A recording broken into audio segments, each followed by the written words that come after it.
অসাধারণ একটি রান্না। এই রান্নাটা হলে না ভাত একটু বেশি খেয়ে ফেলি। আমরা মাছ পাতুরি করি, অনেকেই মাছ পাতুরি করেন, আমি আজকে চিকেন পাতুরি করেছি। তো কিভাবে রান্না করলাম চিকেন পাতুরিটা তাহলে দেখে নেওয়া যাক।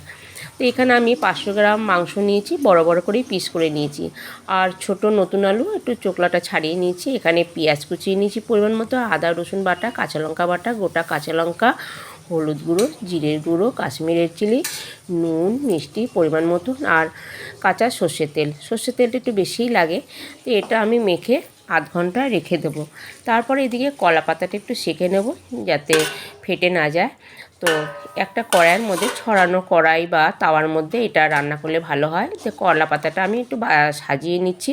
তার মধ্যে মাংসর মিশ্রণটা আমি দিয়ে আবারও বেশ কিছুটা সর্ষের তেল দিয়ে ভালো করে কলা পাতাটা মুড়িয়ে আমি ঢেকে 5 মিনিট একটু গ্যাস বাড়িয়ে রান্না করে নেব। রান্না করার পরে আবার বাকি রান্নাটা আমি গ্যাস কমিয়ে রান্না করব। দেখুন আমি মাঝে ঢাকাটা খুলে আমি উল্টে দিয়েছিলাম। দেখুন মাংসটা সেদ্ধ হয়ে গেছে, একটু পোড়া পোড়া হয়েছে।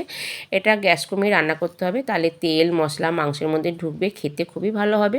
তো এই রান্নাটা পুরোপুরি রেডি হয়ে গেছে, ভাত খাওয়ার জন্য পুরোপুরি রেডি।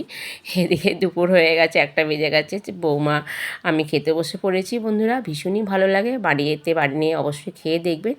তাহলে বন্ধুরা আজ এই পর্যন্ত, সবাই ভালো থাকবেন, সুস্থ থাকবেন, নমস্কার।